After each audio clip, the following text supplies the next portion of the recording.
do you do if you've put an employee on a performance improvement plan and you can already tell it's not working?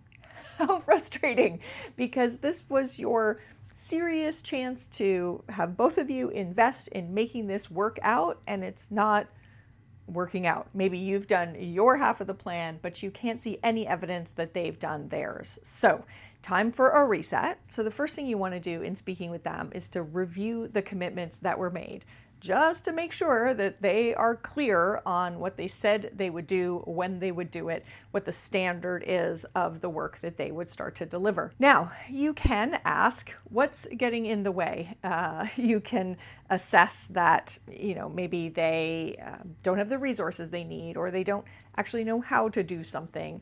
There may be some way that you can inject something new to give them a chance to try again. But here's the reality. There are many people in this situation who either don't want to try harder or do better, or just can't. And in either case, it's probably worth asking, do you want to continue? Do you want to continue doing this?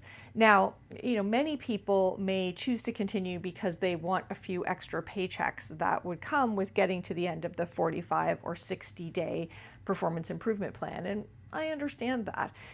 But at the same time, you have to think about, if they are making zero effort, if they are not living up to the commitments in the contract that is the performance improvement plan, then you've kind of lived up to your half of the bargain and they haven't lived up to theirs.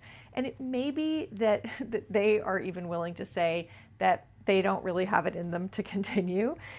So think about whether it's time to move to exiting the person, or at least, maybe you're moving them from the role to a different role, but to take some decisive action to say this isn't working, and there's no point in spending another 30 days working on this if you're not going to be, getting anything different. Prolonging a performance improvement plan doesn't help them other than that paycheck, which is real.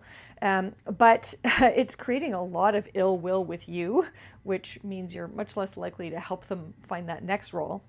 But it's also taking a huge amount of your time and energy and attention. So, we need to think about the sort of the third victim in the situation, which is the rest of your team, because the more that you are spending all of your energy and time and attention on the person who's not performing, the less you have to offer to your own team.